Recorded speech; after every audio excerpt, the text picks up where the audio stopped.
오늘은 말씀의 예리한 칼로 마음의 할례를 행하고 계신가요? 라는 제목으로 하나님의 말씀을 전하도록 하겠습니다. 여러분은 마음의 할례를 잘 행하고 계십니까?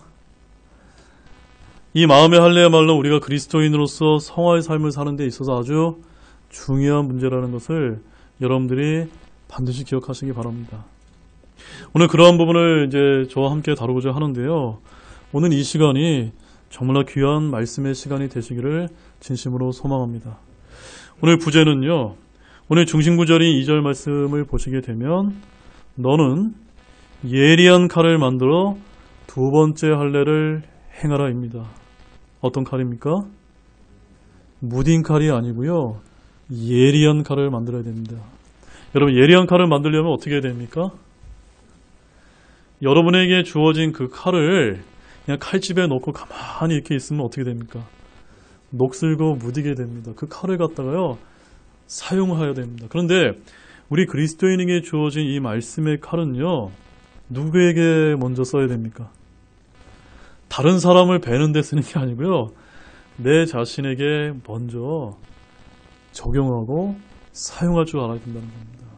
특별히 오늘 본문 말씀에는요, 예리한 칼로 만들어서 너희 마음의 할례를 행하라는 것입니다. 여러분, 오늘 본문 말씀의 배경은 40년간 광야길을 거쳐 이스라엘 백성들이 그토록 간절히 바라던 가나안에 들어왔지만 그것으로 곧바로 안식을 얻은 것이 아니라 그들에겐 더 중요한 과제를 넘어야만 했다는 점입니다. 그것은 바로 가나안의 정복전쟁을 통해 가나안 족속을 내쫓는 일이었습니다. 근데 오늘 본문 말씀은 참으로 특이하게도 그러한 중요한 정복전쟁을 앞두고서 하나님께서 여호수아를 통해서 이스라엘 백성에게 무엇을 행하라고 명령하셨습니까? 할례를 행하라는 것이었습니다. 할례를 행하라. 여러분, 이때 당시 이스라엘이 어디에 위치하고 있었습니까? 바로 적지가 아닙니까?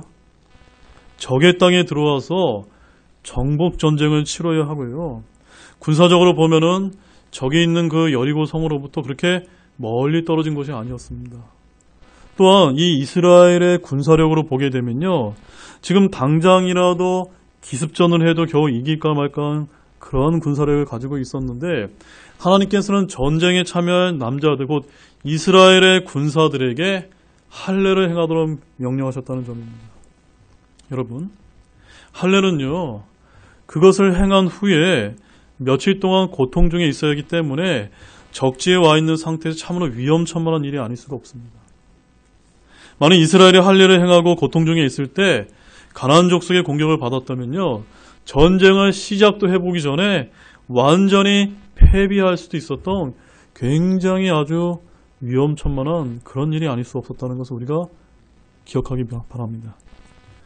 그런데 이런 중요한 시점에서 이스라엘 백성들은 하나님의 명령에 따라 할례를 행했다는 점입니다. 즉 하나님께 대한 절대적인 믿음과 순종을 보여주었다는 그런 의미인 것입니다. 저는 오늘 이스라엘이 두 번째 할례에 순종한 이 사건이 우리에게 주는 영적인 시사점이 매우 중요하다고 그렇게 믿고 있습니다. 왜냐하면요.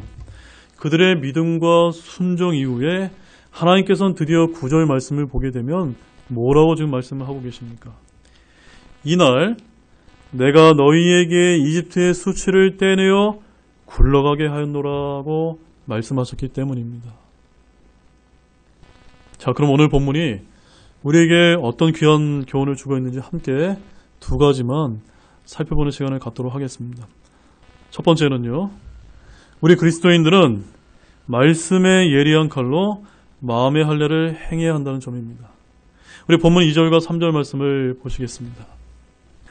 그때 주께서 여호수아에게 이르시되 너는 예리한 칼을 만들어 다시 이스라엘 자손에게 두 번째 할례를 행하라 하시매 여호수아가 예리한 칼을 만들어 포피산에서 이스라엘 자손에게 할례를 행하니라. 하나님께서는 여기서 여호수아를 통해 이스라엘 자손에게 무딘 칼이 아니라 예리한 칼을 만들어 두 번째 할례를 행하라고 명령하셨습니다. 그리고 여호수아는 하나님의 명령에 따라 그대로 이스라엘 자손에게 행했습니다. 근데 여기서 중요한 것은 이번에 행한 할례가 몇 번째입니까? 첫 번째가 아니고요. 두 번째였다는 점입니다. 그러면 첫 번째 할례는 언제 행했습니까? 네, 첫 번째 할례는요. 하나님께서 이스라엘의 조상이었던 아브라함과 언약을 맺을 때였습니다. 자, 그러면 그 말씀 한번 가보겠습니다. 창세기 17장 9절에서 14절 말씀이 되겠습니다. 우리가 이제 할례 문제에 대해서는 그다지 우리가 이제 중요하게 여기지 않을 때가 많기 때문에 오늘 이 시간을 통해서 도대체 하나님께서 아브라함에게 또한 유대인들에게 할례를 행하라고 하신 목적이 무엇인지를 오늘 이 창세기 17장 9절에서 14절 말씀을 통해 깨닫는 그런 중요한 시간이 되시길 바랍니다. 우리 다 같이 좀 긴 말씀이지만 한 구절 한 구절 우리 한번 읽어보겠습니다. 하나님께서 또 아브라함에게 이르시되 그런즉 너는 내 언약을 지킬지니 곧 너와 내 뒤를 이을 내 씨가 그들의 대대로 그리할지니라. 너희 가운데 사내 아이는 다 할례를 받을지니 이것은 나와 너희와 내 뒤를 이을 내 씨 사이의 언약 곧 너희가 지킬 내 언약이니라. 너희는 너희 포피의 살을 베어내라. 그것이 나와 너희 사이에 맺는 언약의 증표가 되리라. 너희 대대로 모든 사내 아이는 집에서 태어난 자든지 또는 내 씨에서 난 자가 아니라 타국인에서 돈으로 산 자든지 난지 여드레가 되면 너희 가운데서 할례를 받을지니라. 내 집에서 태어난 자든지 내 돈으로 산 자든지 반드시 할례를 받아야 하리니 그리하여 내 언약이 너희 육체에 있어 영존하는 언약이 되리라. 포피의 살을 베어내지 아니하여 할례를 받지 않는 사내 아이 곧 그호는 자기 백성에게서 끊어지리니 그는 내 언약을 범하였느니라.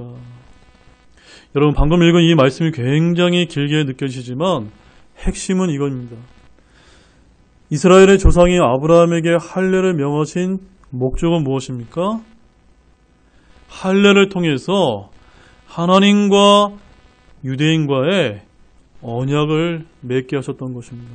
그래서 그 언약의 증표로서 유대인 남자는 반드시 할례를 행해야 되는데 할례를 행하지 않으면 어떻게 되었습니까? 백성에서 끊어지게 한다. 너가 하나님의 언약을 범했기 때문이다 라는 말씀입니다. 이 말씀들에 의하면 하나님께서 이스라엘 자손의 할례를 명하신 아주 분명한 이유를 우리가 발견할 수가 있습니다. 그 이유는 아브라함과 언약을 맺으시고 그의 자손이 바로 유대인들이 이방인들과 구별되는 하나님의 백성이 되었음을 나타내는 언약의 증표로서 자자손손 행하도록 하기 위함이었다는 점입니다. 왜 행하라고 말씀하셨습니까? 유대인과 이방인과 구별하도록 하기 위해서 하나님께서 할례를 명하셨다는 그런 말씀입니다.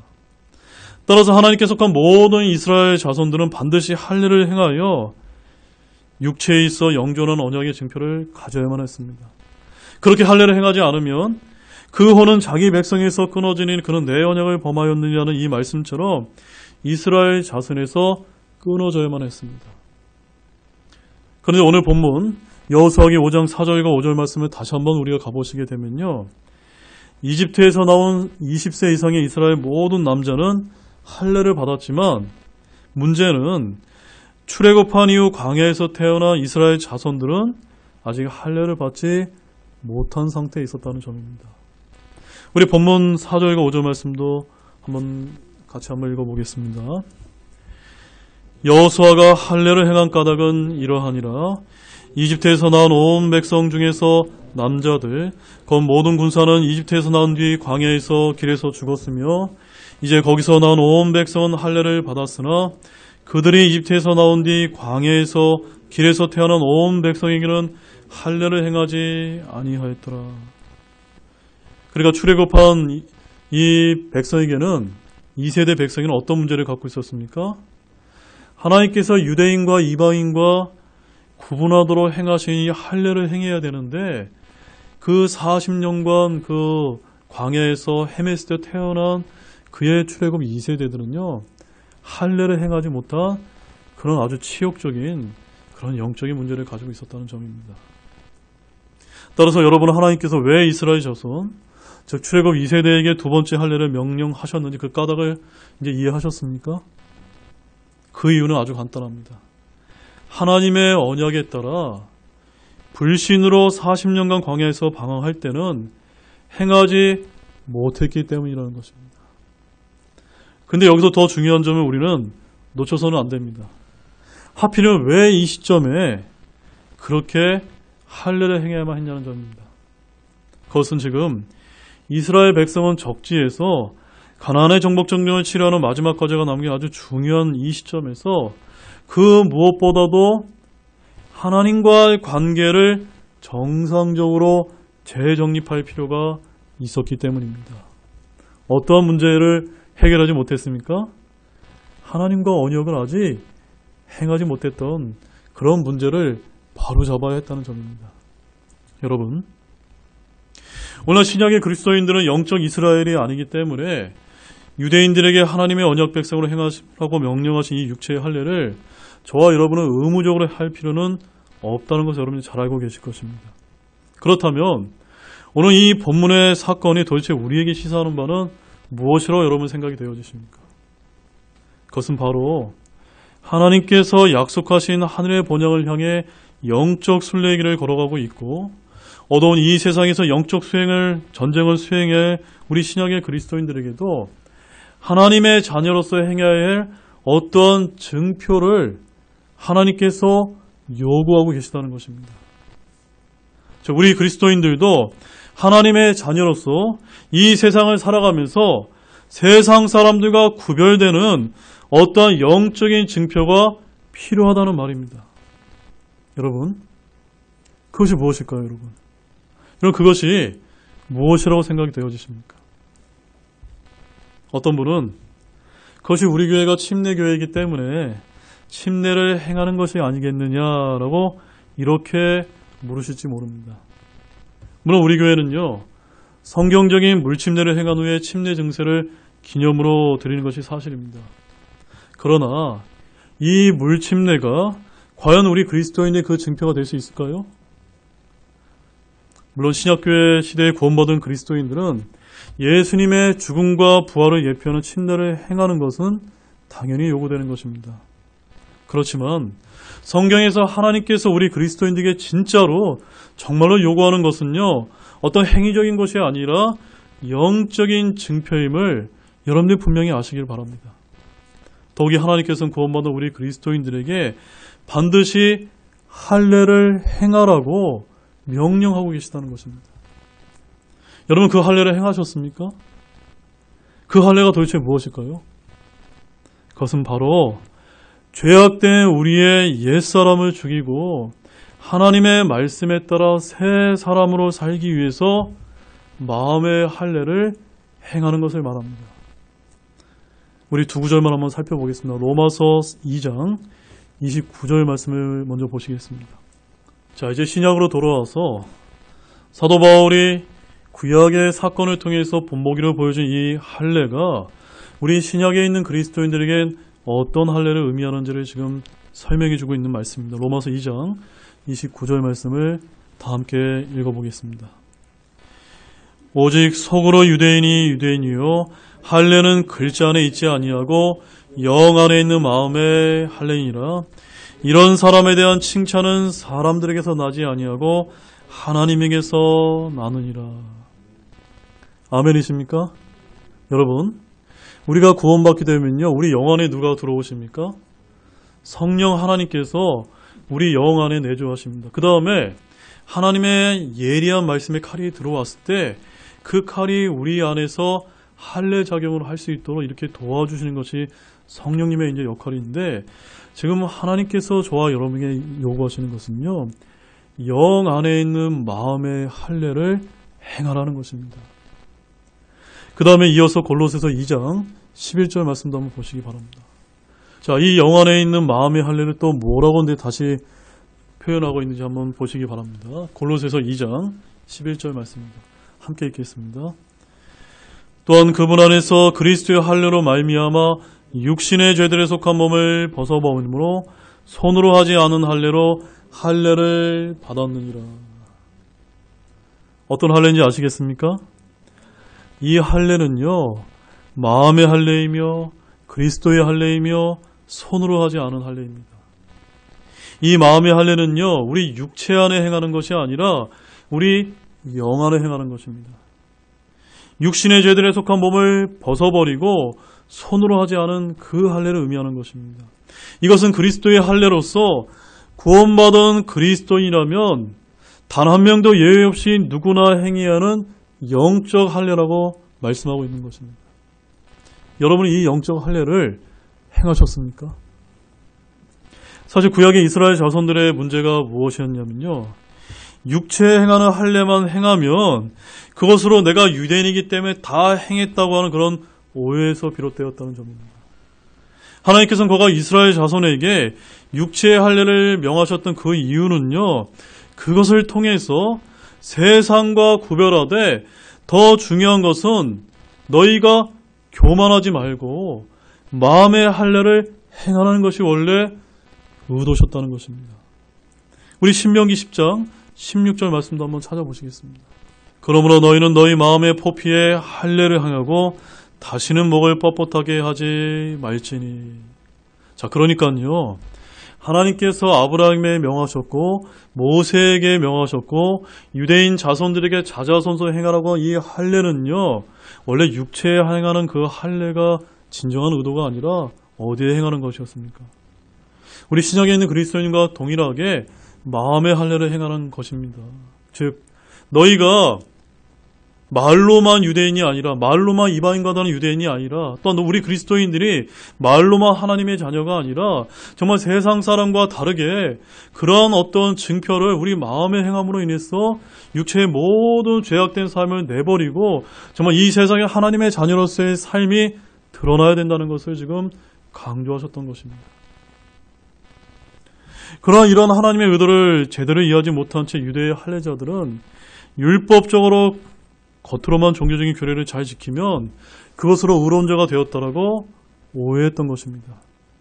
여러분, 이것은 오늘날 우리 신약의 그리스도인들에게도 마찬가지입니다.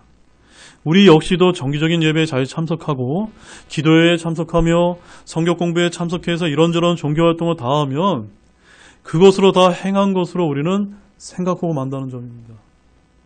우리 하나님께서는요, 주일 예배와 성경 공부와 기도에 참석하는 그리스도인들을 찾고 계신 것이 아닙니다. 물론 우리는 당연히 그런 예배와 모임에 열심히 참석을 해야만 합니다.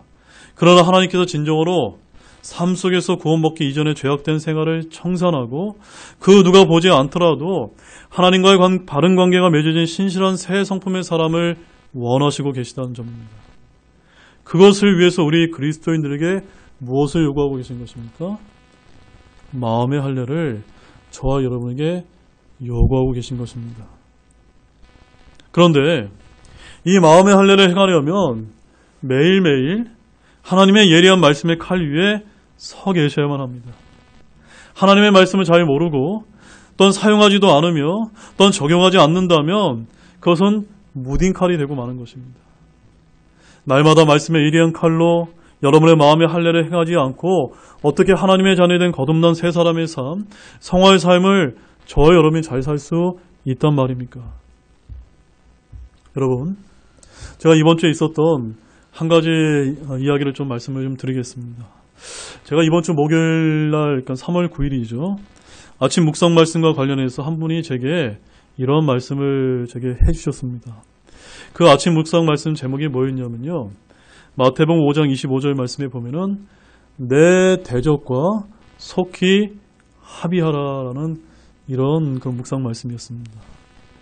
여러분, 이런 말씀을 제가 매일 아침에 이렇게 8시에 이렇게 제가 이렇게 여러분들에게 밴드와 교회 홈페이지를 통해서 올려드리는데, 그죠, 오늘 목사님께서 이렇게 올려주시는 하나님의 말씀이구나라고 눈으로 읽고 그냥 지나가시는 줄.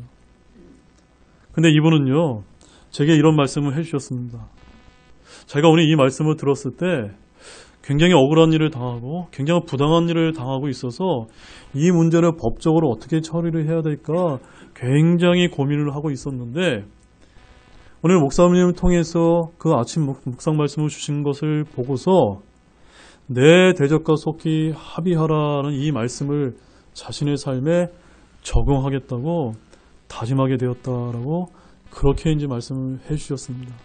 지금 당장은 내게 불리하지만 정말 하나님의 말씀에 따라 한번 행해 보겠습니다 라고 이런 반응을 보여주셨대 제 마음에 정말로 큰 기쁨이 있었습니다. 그렇습니다. 말씀에 예리한 칼로 마음의 할례를 행하는 것은요 바로 이와 같은 것입니다. 오늘 이 설교 말씀뿐만이 아니라 매일의 삶에 있어서 아주 작은 말씀 하나에도 내가 과연 그 하나님의 말씀을 그냥 지나치는 것이 아니라 내게 어떤 문제점이 있고 내 마음에 내 죄악된 생활에 무엇을 우리가 하나님의 말씀에 따라 적용을 해야 될지를 한번 여러분들이 곰곰이 생각해보고 적용해보는 것이 바로 오늘이 말씀하고 있는 그것이라는 것을 잊지 마시기 바랍니다. 하나님의 말씀이 내게 주었을 때 그것에 반응하고 삶에 적용하기 위해서 애쓰는 것 그것이 바로 말씀의 예리한 칼을 만들어서 우리 마음의 할례를 행하는 것이 아니겠습니까? 우리 히브리서 4장 12절 말씀 한번 찾아보시겠습니다. 하나님의 말씀은 살아있고 권능이 있으며 양날 달린 어떤 검보다 예리하여 혼과 영과 및 관절과 골수를 찔러 둘로 나누기까지 하고 또 마음의 생각과 의도를 분별하는 분이시니. 사랑하는 여러분, 하나님께서는요 저와 여러분을 설계하시고 창조하신 분이십니다. 그래서 창조주 하나님께서는 우리를요 혼과 영과 몸으로 우리를 창조하셨습니다.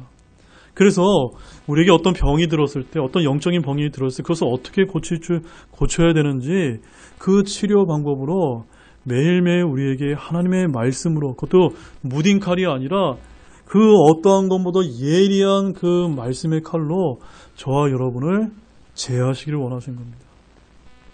이처럼 여기 계신 저와 여러분 모두가 살아있고 권능이 있으며 양나 달린 그 어떤 것보다 예리한 하나님의 말씀의 칼로 마음의 할례를 매일매일 잘 행하는 모든 분들이 되시기를 바랍니다. 그것이 우리 하나님께서 진정 우리에게 원하고 찾는 성도 여러분이라는 것을 잊지 마시기 바랍니다. 자, 두 번째는요. 예수님께서 우리가 받을 정죄의 수치를 떼내어 굴러가게 하셨기 때문에 이제 우리는 마음의 할례를 행한 후에 하나님의 영광을 위해 살아야 한다는 점입니다. 우리 본문 9절 말씀 한번 보십시오. 주께서 여호수아에게 이르시되 이날 내가 너희에게서 이집트의 수치를 떼내어 굴러가게 하였노라 하셨으므로 그곳의 이름은 이날까지 길갈이라 하니라. 여기서 핵심은 이겁니다. 먼저 하나님과 나와의 관계가 바르게 정립하기 위해서는 마음의 할례를 행하게 한 다음에 그 다음에 하나님께서 우리로부터 이집트의 수치, 세상의 수치, 죄의 수치, 정죄의 수치에서 벗어나게 만들어 주신다는 것입니다.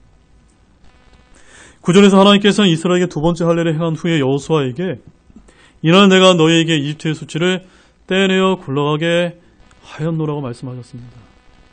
그런데 우리는 여기서 이집트의 수치가 구체적으로 무엇을 말하는지 정확하게 알 수는 없습니다. 그러나 출애굽한 이스라엘의 역사와 과정을 우리가 생각해 보면요, 우리가 이것을 유추하는 것은 그렇게 어렵지 않습니다.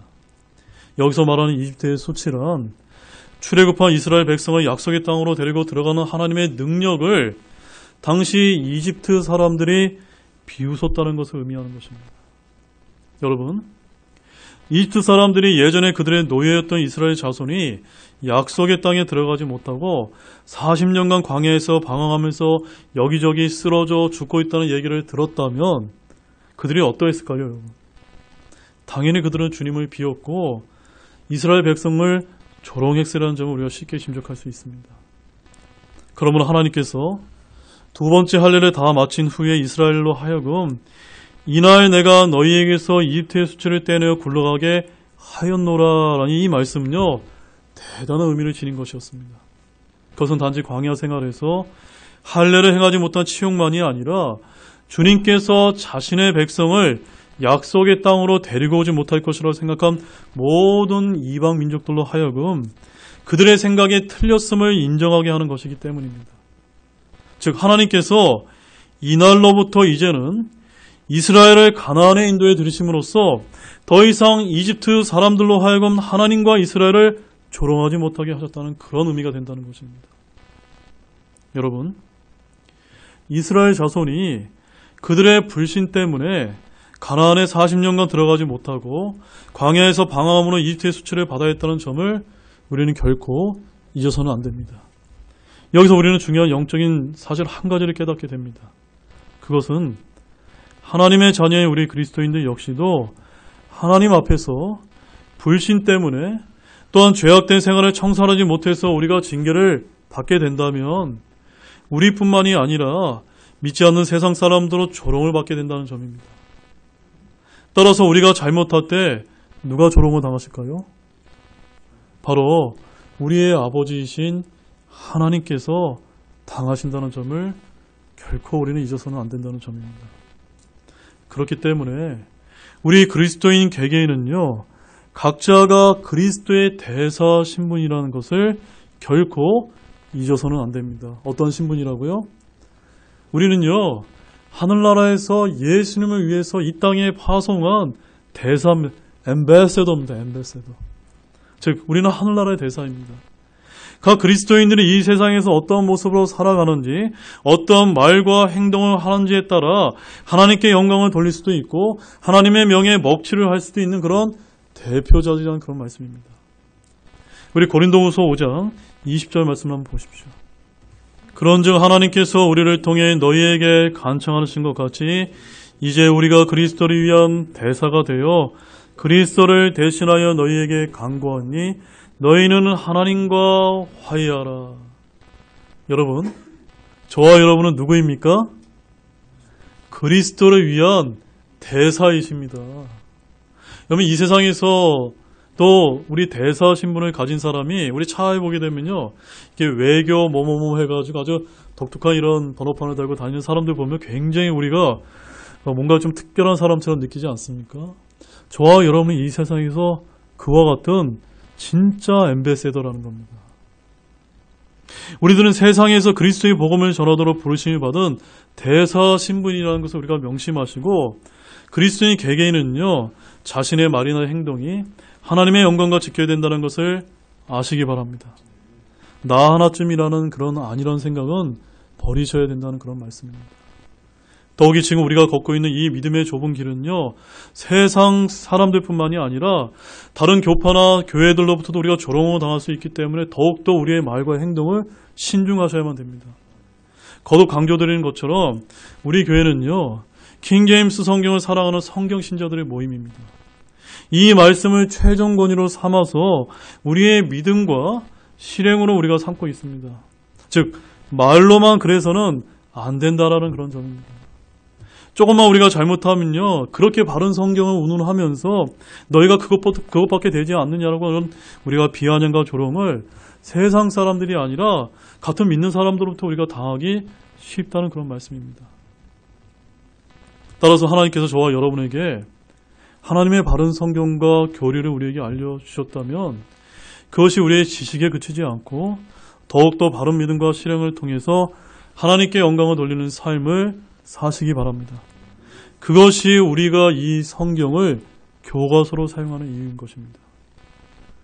이사야서 3장 8절 말씀에 이런 말씀이 있습니다. 예루살렘이 파멸당하고 유다가 몰락하였으니 이는 그들의 혀와 그들의 행위들이 주를 대적하며 그분의 영광의 눈을 자극하였기 때문이라. 유다가 왜 몰락당했다고요? 그들의 혀와 그들의 행위가 하나님의 백성답지 않았기 때문이라고 말씀하고 계신 것입니다. 또 마태복음 5장 16절에는 또 이렇게 말씀하십니다. 이와 같이 너희의 빛을 사람들 앞에 비추어 그들이 너희 선한 행위를 보고 하늘에 계신 너희 아버지께 영광을 돌리게 하라라고 말씀하고 계십니다. 우리는 이런 하나님의 귀한 말씀에 따라 우리의 말과 행동을 조심하시고 하나님께 영광을 돌릴 수 있는 선한 행위를 하시는 성경신자들이 되시기를 바랍니다. 우리는 구원받기 위해 선한 행위를 하지는 않습니다. 그 어떠한 행위로 구원받을 수 없기 때문입니다. 죄 가운데 죽었던 우리는 예수 그리스도의 십자가에서 흘리신 보배로운 피로 말미암아 구원의 은혜를 거저 얻었습니다. 이제는 그 구원받은 은혜에 힘입어서 주님의 영광을 위해 선한 행위를 드러내시는 그런 삶을 사시지 않겠습니까?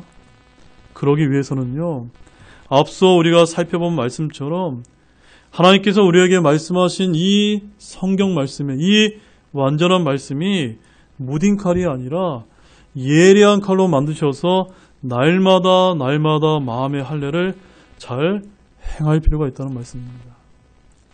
다시 우리 본문 9절 말씀을 보시게 되면 하나님께서는 뭐라고 말씀하셨습니까? 이날 내가 너희에게서 이집트의 수치를 떼내어 굴러가게 하였노라 라고 하셨습니다. 여러분, 성경에서 이집트는 세상을 예표합니다. 즉 죄악된 옛사람을 뜻합니다. 그런데 이것은 영적으로 우리가 이집트로 예표되는 이 세상을 살아가면서 받아야 하는 정죄의 수치를 떼내어 굴러가게 하시고 해방의 기쁨을 주신 사실을 예표하는 것입니다. 참으로 예수 그리스도께서 세상의 모든 죄를 짊어지시고 저와 여러분을 위해 십자가에서 대신 못 박혀 돌아가심으로 우리가 받을 모든 정죄와 비난과 수치를 친히 감당하셨다는 점입니다. 그래서 이사야서 53장 5절과 6절에서는 이렇게 말씀하십니다. 그러나 그는 우리의 범법들로 인해 부상을 당하고 우리의 불법들로 인해 상하였노라. 그가 징벌을 받음으로 우리가 화평을 누리고 그가 채찍에 맞음으로 우리가 고침을 받았더라. 우리는 다 양 같아서 길을 잃고 각각 자기 길로 갔거늘 주께서는 우리의 모든 불법을 그에게 담당시키셨도다. 여기서 그가 누구십니까? 예수 그리스도가 아니십니까? 예수님께서 저와 여러분이 지셔야 될 그런 죄와 불법과 정죄의 모든 수치를 모두 담당하셨다는 것입니다. 이처럼 예수님 믿고 구원받은 저와 여러분이 더 이상 정죄의 수치란 있습니까? 없습니까? 없다는 점입니다. 그리스도께서 우리의 수치를 완전히 떼내어 굴러가게 하셨기 때문입니다. 그래서 바울은 이렇게 선포하고 있습니다. 우리 로마서 8장 1절과 2절 말씀 한번 보십시오. 그러므로 이제 그리스도 예수님 안에 있는 자들에게는 정죄함이 없나니 그들은 육신을 따라 걷지 아니하고 성령을 따라 걷느니라. 이는 그리스도 예수님 안에 있는 성령의 법이 죄와 사망의 법에서 나를 해방시켰기 때문이라. 여러분 정죄함이 있으십니까? 없습니다. 여기 예수님 믿고 구원받은 하나님의 자녀라면요, 우리에게 이제 더 이상 정죄가 없음을 굳게 믿으시기 바랍니다. 진실로 예수 그리스도를 믿고 구원받은 우리에게는요, 정죄의 수치란 떼내어 굴러가게 만드셨기 때문에 더 이상 있지 않다는 점입니다. 그리스도께서 우리의 죄를 친히 담당하심으로 우리의 허물을 없애시고 죄의 수치가 우리에게서 떼내어 굴러가게 하셨기 때문에 감히 누가 저와 여러분을 정죄할 수 있단 말입니까? 우리 33절과 34절 그 밑에 있죠. 이어서 한번 보시겠습니다. 누가 하나님께서 선택하신 자들을 무슨 일로 고소하리요? 의롭다 하시는 분은 하나님이시니 누가 정죄하리요? 죽으신 분은 그리스도시요 참으로 다시 일어나신 분도 그리스도시니 그분께서는 바로 하나님의 오른편에 계시며 또한 우리를 위해 중보하시느니라. 아멘이시죠? 이처럼 우리가 마지막 때에 받을 죄와 수치를 예수님께서 다 제거하셨음을 여러분 굳게 믿고 계십니까? 이것을 여러분들이 믿으신다면 그리스도 안에서 참된 자유와 기쁨을 누리시기 바랍니다. 누가 정죄하리요? 하나님도 정죄하지 않는데 누가 여러분을 정죄할 수 있단 말입니까? 더 이상 사탄 마귀는요, 저와 여러분을 정죄할 수 없게 되었습니다. 왜냐하면요, 우리를 위해 중보하시는 예수님께서 우리의 구원자이시고 정죄의 수치를 떼내어 굴러가게 하셨기 때문인 것입니다. 이사야서 54장 4절 말씀에 이런 말씀이 있습니다. 두려워하지 말라. 내가 부끄러움을 당하지 아니하리라. 당황하지 말라. 내가 수치를 당하지 아니하리라. 이 말씀 믿으십니까? 여전히 예수님께서 우리에게 이 떼내어 주신 이 정죄의 수치를 아직 해결하지 못한 그런 분이 계시다면 오직 예수님만을 믿고 얼마 안 남은 이 세상 정말로 참된 자유와 기쁨을 누리는 모든 분들이 되시기를 바랍니다. 이제 결론을 맺겠습니다. 오늘 말씀을 정리하면 첫 번째, 우리 그리스도인들은 말씀에 묻은 칼이 아니라 어떤 칼입니까? 예리한 칼로 날마다 매일매일 마음의 할례를 행해야 된다는 점입니다. 두 번째는 예수님께서 우리가 받을 정죄의 수치를 떼어내어 굴러가게 하셨기 때문에 이제는 우리의 마음의 할례를 행한 후에 하나님의 영광을 위해서 살아야만 된다는 점입니다. 여러분, 우리는 예수님 믿고 구원받은 것으로 다 끝난 것이 아니라는 것을 아실 필요가 있습니다. 우리가 받을 모든 정죄의 수치를 예수님께서 십자가에 받으셨고 떼내어 굴러가게 하셨다는 것을 항상 잊지 마시고 이제는 하나님께 영광 돌리는 삶을 사시지 아니하시겠습니까? 그러기 위해서는요, 날마다 하나님의 말씀에 예리한 칼로 마음의 할례를 행하시고 진정으로 거듭난 새 사람의 삶을 살아야만 합니다. 이것은 어떤 종교행위가 아닙니다. 영 안에서, 마음 안에서 말씀을 따라서 우리가 작은 말씀이 있다면 그것에 반응하면서 순종하기 위해서 애쓰는 삶, 그것이 바로 성화의 삶인 것입니다. 그것이 바로 영적 전쟁에서 저와 여러분이 승리하는 비결입니다. 여기 계신 모든 분들이 이런 참된 그리스도의 삶을 추구하시기를 바라면서 우리 주 예수 그리스도의 이름으로 축원드립니다. 우리 다 같이 일어나시겠습니다.